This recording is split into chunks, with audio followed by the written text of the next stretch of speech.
मैं बहादुर शाह जफर के मैंने पोते की बहू हूँ, पर पोते की बीवी। सुल्ताना बेगम शाही खानदान से ताल्लुक रखती हैं। उनका वंश किसी और से नहीं बल्कि बहादुर शाह जफर से जुड़ा है।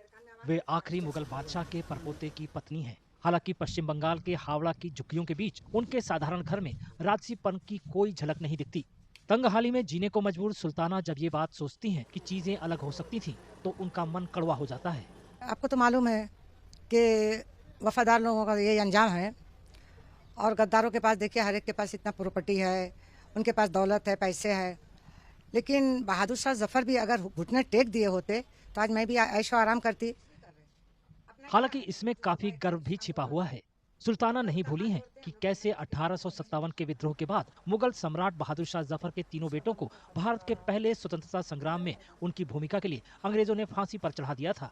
कभी कभी मैं सोचती हूँ कि ऐसा क्यों किए, और अल्लाह ने उनका दिल पत्थर का बनाया था कि क्या 3 औलाद का सर देख के सिर्फ अल्लाह का शुक्र अदा किया। ठीक है, फिर सोचते हैं नहीं, वो जो किए सही किए। क्यों कि मैं, मेरे बच्चे या आने वाली और नस्लें हैं, कोई गद्दार का खानदान नहीं कहलाएगा, भले हम सूखी रोटी खा रहे हैं। राज्य की तरफ से सुल्ताना को थोड़ी मदद मिली है। हालांकि उनका मानना है कि उनके परिवार के साथ बुरा बर्ताव किया गया। वे लगातार जूझते हुए मुश्किल भरी जिंदगी जीने की तस्वीर पेश करती हैं। ज्योति बासु ने एक फ्लैट दिया था अनवर शाह रोड में, वो भी समझिए सी क्लास का, चारों तरफ गुंडे, बीच में हम।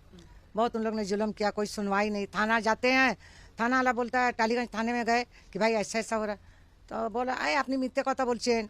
खैर वहाँ से छोड़ के भी बहुत ठोकर खाए। एक पहचान के थे, वहाँ खड़गपुर कुछ दिन रहे, फिर कुछ दिन वो कच्चे घर में चारों तरफ पानी भरा चांदमारी रोड में रहे।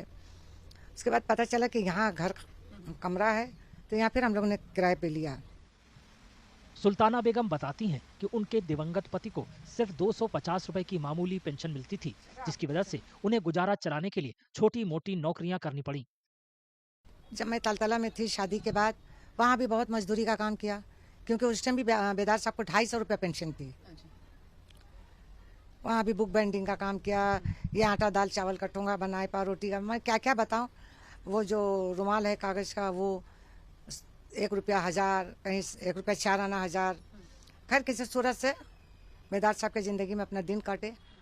2021 में सुल्ताना बेगम ने अदालत में केस दायर कर दावा किया था कि दिल्ली का लाल किला उनका है। हालांकि उन्होंने ऐसा दावा करने से इनकार किया है।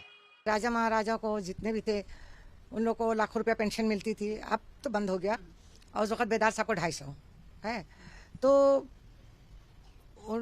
हम यही कहा कि जब राजा महाराजा को उनका महल वापस मिला, तो बहादुर शाह जफर का घर कहाँ गया, हमको उनका घर चाहिए।